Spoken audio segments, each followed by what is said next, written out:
आज हम लोग डिस्कस करेंगे लाइट बल्ब के बारे में। ये कैसे काम करता है, इसकी सुधार, इसके मॉडिफिकेशंस, इसकी एक लंबी कहानी है। थॉमस एडिसन 1879 ईस्वी में पहला कमर्शियल बल्ब लॉन्च किया था, है ना, जिससे पूरी दुनिया को रोशनी में बदल दिया था। इसके ऊपर क्या होता है, एक बायोन्ट माउंट लगा होता है जिसे हम लोग होल्डर भी कहते हैं, है ना। इस बायोन्ट माउंट में 2 पॉइंट्स होते हैं जो इलेक्ट्रिकली कॉन्टेक्ट होते हैं, जहाँ भी आप इलेक्ट्रिसिटी सप्लाई कर रहे हो, और ये ग्लास ट्यूब के अंदर होता है ना। बाकी से कंपोनेंट जो है वो ग्लास ट्यूब के अंदर होता है। हम ग्लास ट्यूब को भी हटा देते हैं, है ना।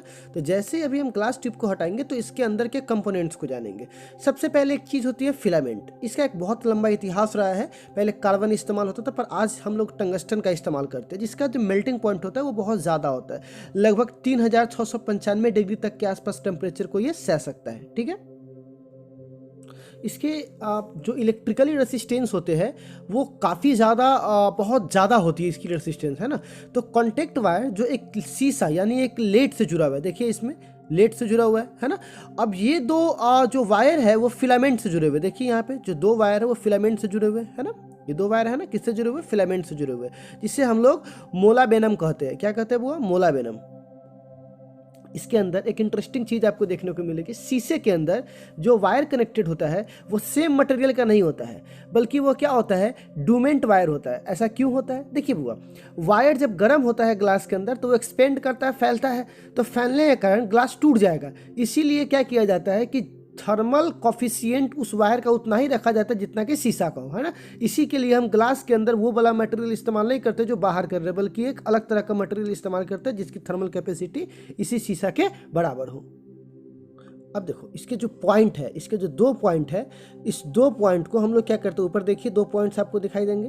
देखिए अगर मैं इसको घुमाऊंगा तो इसको हम लोग क्या करते हैं, एनर्जी सोर्स से जोड़ देते हैं। क्या करते हैं, एनर्जी सोर्स से, जिसमें से क्या होता है, इलेक्ट्रिसिटी पास करती है। तो होता है क्या, इसका मेन फीचर क्या है, जब टंगस्टन से करंट पास करता है तो यह हीट प्रोड्यूस करता है। क्या प्रोड्यूस करता है, हीट।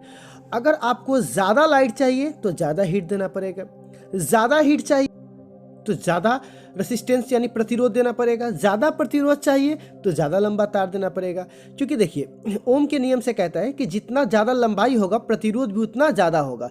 तो इसीलिए टंगस्टन वायर की लंबाई ज़्यादा से ज़्यादा, देखिए गोल गोल घुमा घुमा कर रखा जाता है, क्योंकि जितना गोल गोल घुमाइएगा लंबाई बढ़ जाएगी। तो लंबाई ज़्यादा होने से रेसिस्टेंस क्या हो जाता है, बढ़ जाता है, और क्रॉस सेक्शन मतलब इसकी मोटाई कम होने से क्या होता है, इसकी जो रेसिस्टेंस है वो बढ़ जाती है, ठीक है। अब क्या होता है, तब एक सवाल है कि प्रकाश पीला क्यों होता है जबकि वाइट होना चाहिए। देखिए शुरुआत में यह लाल रंग का होता है, फिर थोड़ी देर के बाद जब टेम्परेचर बढ़ता है तो ये येलो हो जाता है, जब थोड़ा टेम्परेचर और बढ़ता है तो ये वाइट हो जाता है ना।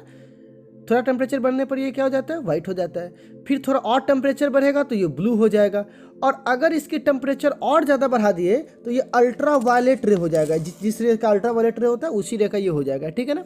तो अब यहाँ पे वाइट लाइट जब पहुँचता है टंगस्टन के पास तो उस प्रक्रिया पर ये पिघल जाएगा। तो वाइट लाइट तक अगर ये पहुंच गया तो ये पिघल जाएगा। तो इसी से बचने के लिए जितने भी कमर्शियल कंपनी है वो क्या करती है, लाइट को पीला रखती है, ठीक है। अब होता क्या है कि जब इस टंगस्टन धातु है, इसकी एक बहुत बड़ी समस्या ये है कि यह ऑक्सीजन से विक्रिया करके टंगस्टन धातु जल जाएगी, क्योंकि आपको पता है ऑक्सीजन की उपस्थिति में कोई भी धातु जलने लगता है तो इसके अंदर से सारे गैसेस को निकाल के आर्गन और नाइट्रोजन को भरा जाता है, ताकि क्या हो सके, यह विक्रिया ना कर सके। और इस पर सबसे खास बात क्या है, ये बल्ब सुरक्षित होता है उस समय जब इसमें आर्गन और ये भरा जाता है। अब ये सबसे बड़ी बात क्या है कि ये बल्ब AC और DC दोनों पे कार्य कर सकती है, ठीक है। तो ऐसी रोचक जानकारियों के लिए फिर हम लोग मिलते हैं नेक्स्ट एपिसोड में। तब तक के लिए बने रहिए, इस चैनल को सब्सक्राइब कर लीजिए, लाइक कर लीजिए, शेयर कर लीजिए। क्यों, क्योंकि ऐसी ही जानकारी आपको मिलते रहेगी।